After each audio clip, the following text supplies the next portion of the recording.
Assalamualaikum warahmatullahi wabarakatuh. Kembali lagi dengan channelnya saya, Slamet Riyadi. Saya di sini akan menceritakan seorang yang sangat pintar namun bodoh dengan kepintarannya tersebut. Dan ini adalah kisah inspiratif yang akan saya ceritakan kepada teman-teman. Simak videonya, jangan sampai di skip agar teman-teman dapat ilmu dari video ini. Oke, langsung aja ke video dan kisah inspiratif ini. Oke, teman-teman. Saya di sini akan menceritakan tentang seorang pemilik salon yang memiliki sesuatu kepintaran yang dia pergunakan dengan salah. Jadi, dia seolah bodoh, teman-teman. Ceritanya gini, teman-teman. Di suatu waktu, tukang salon itu membuka salonnya di pagi hari. Dia sibuk membersihkan salonnya.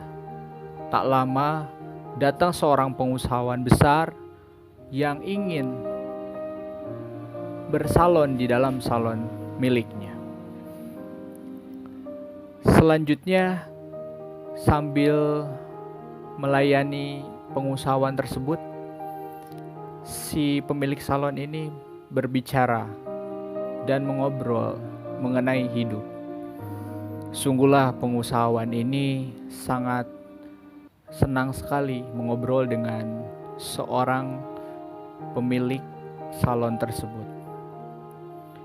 Selanjutnya, obrolan terus semakin panjang, sehingga suasana di dalam salon tersebut sangat hangat dengan obrolan yang mereka berdua lakukan.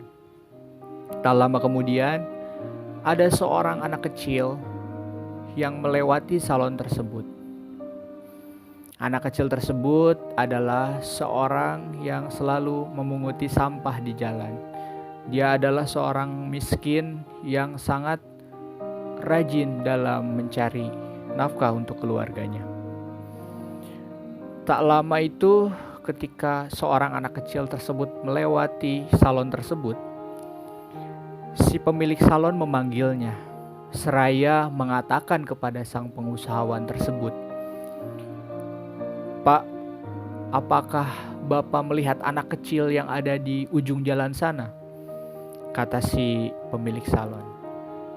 Kata si pengusaha tersebut, "Iya, aku melihatnya." Lalu kemudian si pemilik salon tersebut, dia berbicara kepada pengusaha tersebut, "Pak, anak itu sangatlah bodoh, Pak. Dia itu selalu melakukan kebodohan-kebodohan yang nampak jelas. Padahal dengan usianya segitu seharusnya dia berpikir dengan yang realistis, terutama mengenai uang." Lantas si pengusaha tersebut menanyakan hal itu kepada si pemilik salon. Kenapa? Kenapa dia bisa seperti itu? Bodoh seperti apa yang kamu maksud? Tanyanya kepada pemilik salon.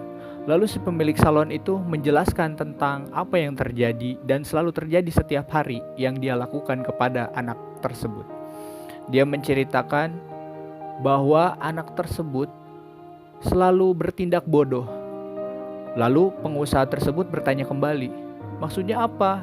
Seperti apa tindakan bodoh yang dilakukan oleh anak tersebut?" Kemudian si pemilik salon tersebut, dia langsung memanggil anak tersebut, seraya mengucapkan kepada sang pengusaha tersebut, "Saya akan jelaskan sekarang." Lalu dipanggillah si anak kecil tersebut, "Nak, kesini nak." Nah, ketika sudah ada di hadapannya, si pengusaha tersebut memperhatikan gerak-gerik anak tersebut. Lalu si pemilik salon menanyakan kabar tentang anak itu. "Nak, bagaimana kabar kamu, nak? Apa kamu sehat?" Si anak itu menjawab, "Sehat," katanya. Lalu pengusaha melihat dan melirik kepada pemilik salon itu.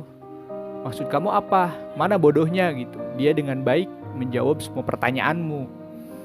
Lalu si pengusaha tersebut dibuatkan heran seketika si pemilik salon memberikan sebuah pilihan kepada sang anak kecil tersebut dengan mengeluarkan uang 100.000 dan juga 50.000. Kemudian si tukang salon tersebut memperlihatkan uang tersebut kepada anak kecil itu.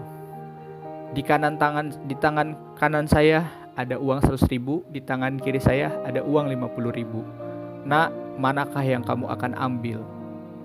Kemudian dengan polosnya anak pemungut sampah tersebut langsung mengambil uang 50.000. Sambil tertawa girang, si pemilik salon tersebut tertawa. Sambil dia berkata dan melihat kepada sang pengusaha. Lihatlah Pak, dia sangatlah bodoh. Aku sudah berulang kali selalu mencoba dia seperti ini. Dia selalu mengambil uang 50.000. Lantas si anak kecil tersebut langsung meninggalkan salon tersebut. Selanjutnya, saking penasarannya si pengusaha tersebut, kenapa si anak tersebut selalu mengambil uang 50.000 yang dikatakan oleh pemilik salon tersebut. Sehingga setelah selesai pelayanan salon, dia keluar dari salon tersebut dan mengikuti anak si pemulung tersebut. Selanjutnya di simpang jalan, anak itu berhenti dan beristirahat sejenak. Ini adalah saatnya waktu si pengusaha itu menyampaikan rasa penasarannya itu terhadap anak tersebut.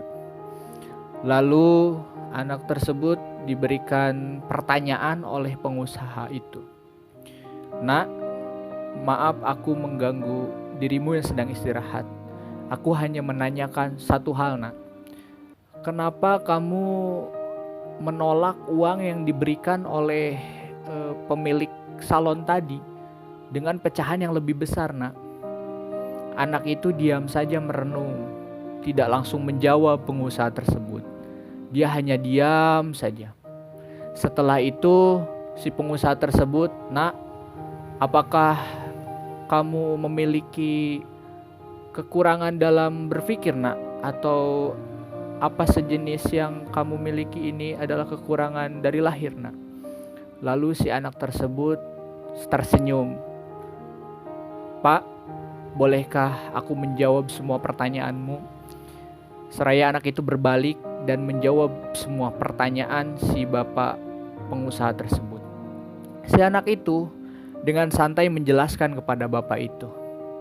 Pak, sungguh Pak, setiap hari pemilik salon itu selalu memberikan tes atau seolah-olah membuat diri saya bodoh, Pak. Tapi di balik semua itu ada hal yang tidak si pemilik salon ketahui, Pak. Sungguh, Pak, ketika andai saja saya mengambil uang 100.000, bayangkan, Pak, besok dia tidak akan melakukannya lagi, Pak. Mungkin terlihat bodoh bagi orang lain hal yang saya lakukan, tapi untuk pemilik salon tersebut, hal tersebut adalah hal yang sangat membuat dia senang. Padahal dia sendiri tentunya kerugian karena harus mengeluarkan uang sebanyak 50.000. Itu, Pak, yang bisa saya sampaikan. Artinya, Pak, saya mengambil uang 50.000 itu karena saya tahu, Pak, besok dia akan melakukan hal yang sama di kemudian hari, Pak. Bayangkan, Pak, jika saya mengambil uang 100.000, mungkin besoknya saya tidak akan dites lagi karena saya dianggap pintar oleh pemilik salon tersebut. Tapi ketika pemilik salon tersebut menganggap saya bodoh dan kemudian selanjutnya lagi saya diberikan uang, itu artinya, Pak, saya punya tabungan untuk memenuhi kebutuhan keluarga saya, Pak. Itu, Pak, yang mungkin saya dapat jelaskan kepada Bapak. Seketika pengusaha tersebut sungguh sangat teramat malu dengan apa yang dikatakan oleh anak tersebut, anak si pemulung tersebut. Sungguh pintar apa yang dilakukan oleh anak tersebut. Jadi si pengusaha tersebut mendapatkan kesimpulan dari cerita ini, teman-teman. Terkadang kita itu hidup dalam kepintaran. Terkadang juga kita selalu merasa lebih pintar daripada orang-orang di sekitar kita. Apalagi ketika uang atau materi sudah kita miliki. Seakan-akan kita lebih pintar dan tidak pernah mau mendengar apa kata orang lain. Hal ini tidak baik, dan hal ini telah terbukti bahwa kepintaran itu jika diberlakukan secara tidak baik malah akan menimbulkan kebodohan. Seperti cerita sang pemilik salon ini yang bodoh karena setiap hari dia harus memberikan uang 50.000 untuk mengetes si pemulung yang selalu dia tes setiap harinya. Oke teman-teman, jadi itu cerita singkat yang dapat saya ceritakan kepada teman-teman. Semoga bermanfaat teman-teman, semoga jadi inspirasi buat teman-teman bahwa jadilah orang yang sederhana mungkin. Ada peribahasa, ketika kita memiliki ilmu yang tinggi, jadilah seperti padi, semakin berisi semakin tunduk, semakin berisi semakin bermanfaat, dan semakin berisi semakin menjadi sesuatu yang bisa membuat kita menjadi rendah hati. Itu saja teman-teman yang dapat saya sampaikan kepada teman-teman, terutama mengenai kisah inspiratif ini. Tunggu video-video berikutnya teman-teman. Jangan lupa like, comment, share, and subscribe. Dan jangan lupa bagikan juga di sosial media teman-teman. Di seluruh media teman-teman bagikan. Semoga kisah ini bisa menginspirasi untuk semua orang agar kita senantiasa selalu hidup pintar tapi bukan dalam kebodohan. Assalamualaikum warahmatullahi wabarakatuh.